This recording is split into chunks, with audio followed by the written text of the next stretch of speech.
Hi నమస్తే welcome to signal TV. నేను మీ ప్రత్యూష. ఈరోజు నేను మీ అందరికీ ఒక గొప్ప వ్యక్తి గురించి అలాగే ఒక గొప్ప యోధుడు గురించి చెప్పడానికి వచ్చాను. అసలు ఎవరి గురించి చెప్తుంది, అసలు ఎందుకు ఇంత హైప్ ఇస్తుంది, అసలు ఎవరు అతను అనుకుంటున్నారా? చూశారు కదా, వైభవ్ సూర్యవంశీ. ఇప్పుడు ఇతని పేరు అసలు తెలియని వారు విన్నవారు ఎవరు ఉండరు. ప్రస్తుతం అయితే మొత్తంగా మోత మోగిపోతుంది ఈ పేరు అనేది. ఫస్ట్ ఇండియన్ క్రికెటర్ 35 బాల్స్లో సెంచరీ కొట్టాడు. అది కూడా రషీద్ ఖాన్ వంటి గొప్ప బౌలర్ బౌలింగ్లో 6 కొట్టి మరీ సెంచరీ చేశాడు. మొత్తం ఓవరాల్గా 38 బాల్స్లో 101 రన్స్ తీశాడు. 101 రన్స్లో కూడా 11 సిక్సెస్ అలాగే 7 ఫోర్స్ కొట్టాడు. ఎంత గొప్పగా ఆడాడు కదా. ఇంత చిన్న కుర్రవాడు అసలు ఐపీఎల్ వంటి మహాసముద్రంలోకి 14 ఏళ్ల కుర్రవాడు రావాలనుకోవడం, ఒక కళ పెట్టుకోవడం ఎంత గొప్పో, ఈ విధంగా కళను నెరవేర్చుకోవడం కూడా అంతే గొప్ప. అసలు ఎవరి కుర్రాడు, ఎక్కడి నుంచి వచ్చాడు, అసలు తన స్టోరీ ఏంటి, ఇవన్నీ ఈరోజు వీడియోలో తెలుసుకుందాం. వైభవ్ సూర్యవంశీ నాన్నగారి పేరు వచ్చేసి సంజయ్ సూర్యవంశీ. ఇప్పుడు ప్రస్తుతం అయితే క్రికెట్ లవర్స్ అందరూ కూడా వైభవ్ సూర్యవంశీ నాన్నగారికి అలాగే తల్లికి, వీళ్ళ తల్లిదండ్రులందరికీ కూడా చాలా కృతజ్ఞతలు చెప్పుకుంటున్నారు. ఇంత గొప్ప యోధుడిని క్రికెట్కి పరిచయం చేసినందుకు చాలా అంటే చాలా గొప్పగా కృతజ్ఞతలు చెప్పుకుంటున్నారు.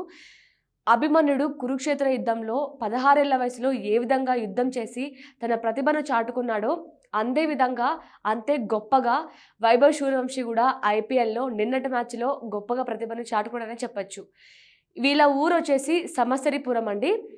వీళ్ళు ఉంటున్న గ్రామం నుంచి పాట్నాకి వచ్చేసి రానుపోను 100 కిలోమీటర్లు ఉంటుంది. అది కూడా 9 సంవత్సరాల కుర్రవాడిని కోవిడ్ టైంలో వీళ్ళ తండ్రి గారు వచ్చేసి సంజయ్ సూర్యవంశీ గారు వైభవ్ సూర్యవంశీని ప్రతి మరుసటి రోజు పాట్నాకి క్రికెట్ కోచింగ్ అని రోజు తీసుకొచ్చేవారు అనమాట. వీళ్ళ అమ్మగారు కూడా నా కొడుకు క్రికెట్ ఆడుతున్నాడు, ఎంతో గొప్ప స్థాయికి వెళ్ళాలని మంచి మంచి ప్రోటీన్ ఫుడ్ అయితే తన చేతులతో వండి మరీ బాక్స్ కట్టించి పంపించేది. అలాగే అతనికే కాకుండా అతనికి బౌలింగ్ వేసే మిగతా 7-8 మంది పిల్లలకి కూడా బాక్స్ కట్టి తీసుకొచ్చేది. అలాగే వాళ్ళ తండ్రి కూడా ఇతను క్రికెట్లో మంచి ప్రతిభను చాటుకోవాలి, మంచిగా నేర్చుకోవాలి అని కూడా మొత్తం ఇతను ఫార్మింగ్ చేస్తున్న భూములన్నీ కూడా అమ్మి మరీ ఇతనికి క్రికెట్లో మంచిగా ప్రతిభను రావడం కోసం చాలా సపోర్ట్ చేశారు. ఇప్పుడున్న పరిస్థితుల్లో ఇప్పుడున్న తల్లిదండ్రులు కావచ్చు, ప్రతి పిల్లల్ని ఇలా ఇప్పుడు వైభవ్ సూర్యవంశీ గారి తల్లిదండ్రులు ఏ విధంగా సపోర్ట్ చేశారో అదే విధంగా సపోర్ట్ చేస్తే చాలామంది కూడా వాళ్ళకున్న ప్రతిభను చాటుకుంటారు ఇదే విధంగా. అయితే ఇంకొక గొప్ప విషయం ఏంటంటే, ఇతను 12 సంవత్సరాల్లోనే ఆస్ట్రేలియాతో జరిగిన అండర్-19 యూత్ రేస్లో అరంగేటంలోనే ఫస్ట్ సెంచరీ కొట్టాడు. అసలు ఎంత గొప్ప విషయం. ఇప్పుడు చాలామంది పేరెంట్స్ కూడా అందరూ పక్కింటి వారు అలాగే ఎదురింటి వాళ్ళు సాఫ్ట్వేర్ అయ్యారు, గవర్నమెంట్ జాబ్ కొట్టారు అని పోల్చి చెప్పేవారు.